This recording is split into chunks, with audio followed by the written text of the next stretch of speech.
Hello today, my dear viewer, and welcome back to Was It Worth It? Today, history repeats itself, because I'm once again going to be covering both the RetroStudio's Halloween and Christmas event in the same video. Right off the heels of the 2023 Egg Hunt, quite possibly the most ambitious and highest quality event yet, 2023's Halloween obviously won't be as large, but still worth checking out, so let's dive right in.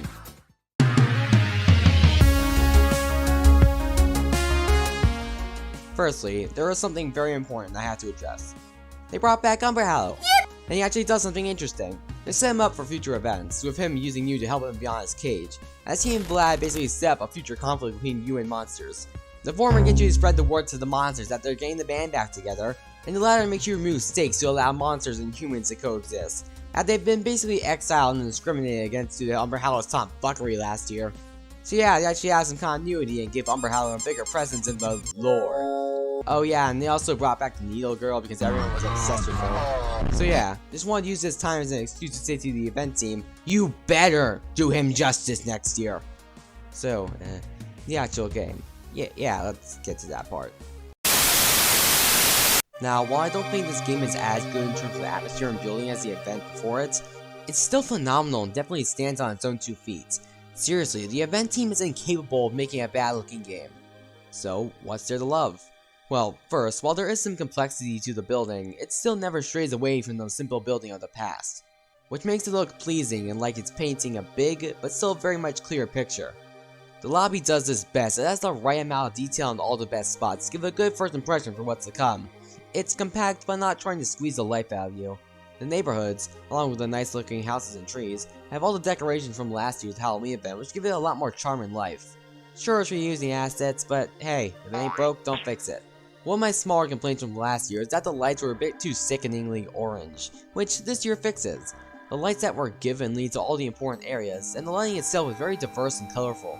It gives areas their own distinct feel, like the pumpkin patch feels much warmer and cozy, while the lobby feels vibrant and populated. I like the experimenting they did with the lighting overall, making it feel bold and bursting with life. This is furthered with the amount of landmark locations. It feels like you can't go anywhere without finding some quest area or a shop, which encourages exploration, feeling like you've always got new areas to find or places to be. And once again makes this place feel lived in, like it has a mind of its own in a sense.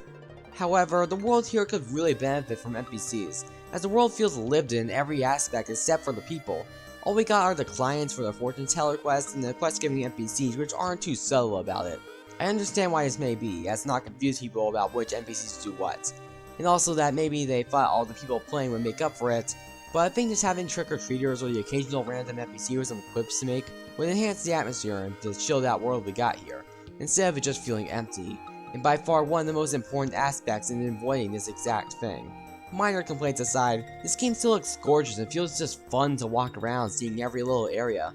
The event team once again knocks it out of the park when it comes to building and atmosphere, and while it can never compete with the Egg Hunt and the presumably little time it had to be made, it still looks great. Now I love the style here, but what about the gameplay, the substance? How does it stack up? Well, there's not a lot for me to say about this, at least anything that's not spoken before as much as a conversation, so let me make this quick.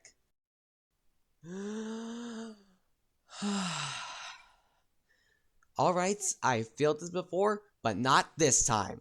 The gameplay here is just a repeat of Halloween Eve 2013, trick-or-treat with small quests. I do not like this gameplay. In every case of this trick-or-treating formula, it's literally a simulator game before the term was coined. The quests aren't much better. The only interesting quest with the weights one is how you do stuff other than run around looking for things, unlike everything else here.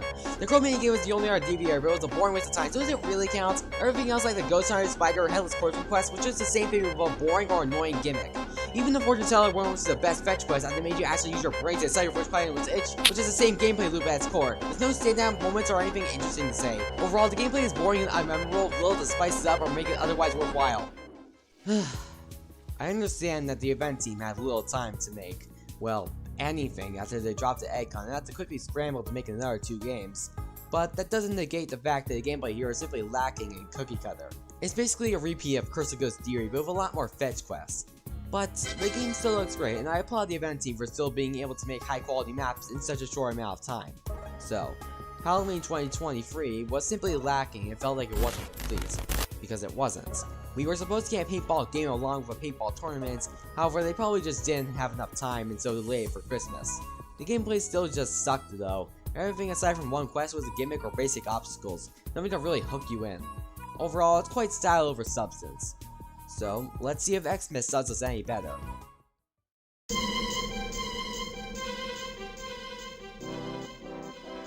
Firstly, we once again got another contest for this year, and that's cool.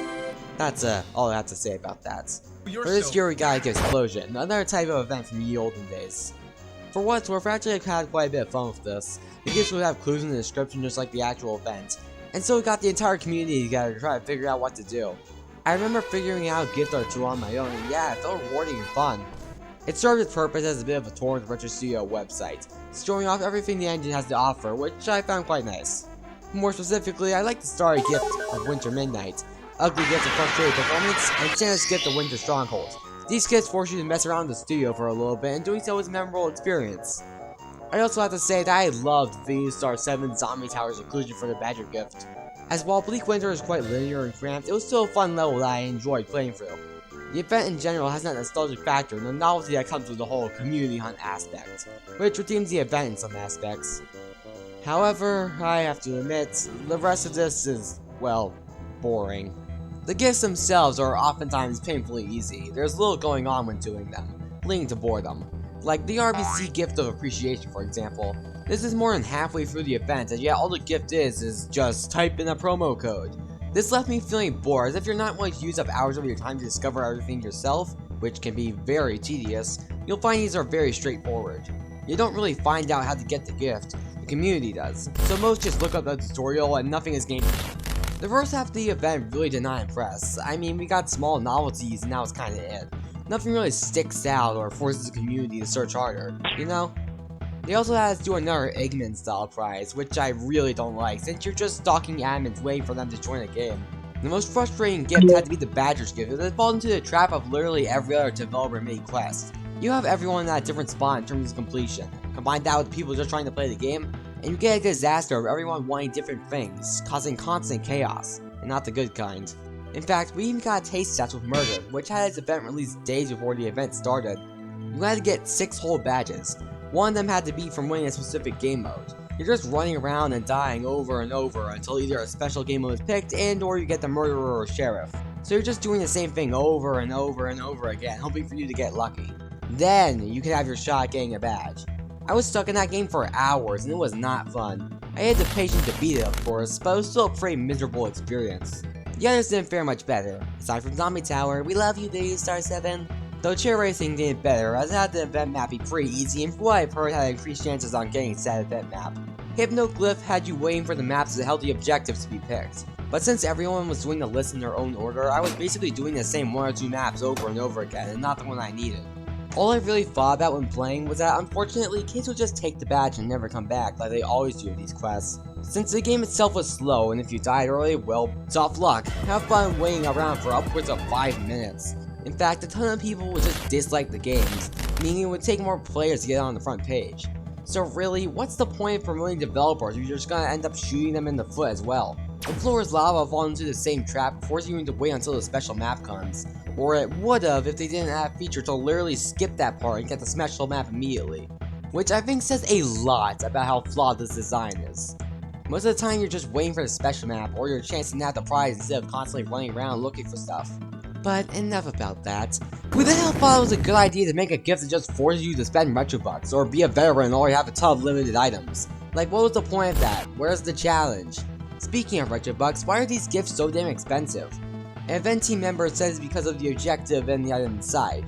That would make sense if the items were to go on sale as regular items after the event ends, but to my knowledge are still unobtainable by other means. So the prices really shouldn't be that high, as the items themselves have no other way to be bought or valued.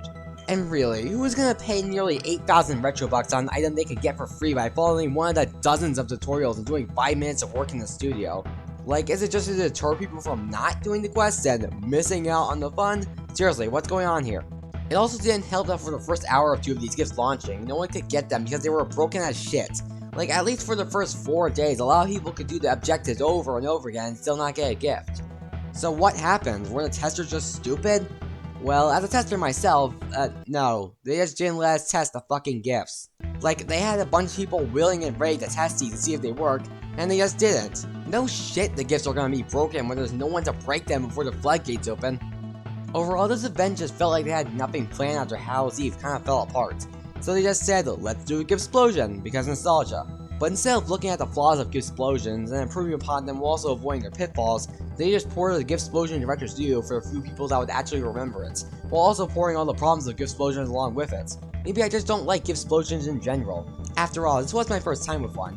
GiftSplosion 2023 just didn't feel like a proper event, but more like a filler event so they can cook up something better next time, while also having something to do.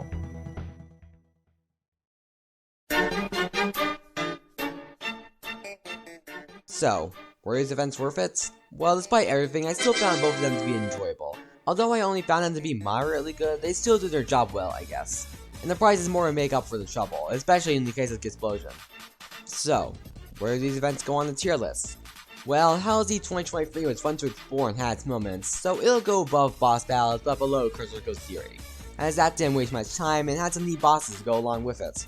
As for GiftSplosion, well, it's not going as high, but it certainly beats out the mini events in terms of entertainment value, as it had some very fun aspects to it. Unfortunately, that's about it, as I feel it was dragged down by a lack of testing, and the Badger gift completely killed the vibe for me, so it goes between Doomspire Egg Battle and boss battles. Overall, this year's Halloween and Christmas events were just good, I guess. Nothing really special. I hope that this Christmas paintball tournament, whenever it comes out, is lots of fun as it seems to be heavily delayed. Hopefully we turn back around after the fall off, and the event team makes something simple yet good. And actually have their testers do their job. Seriously, what was up with that?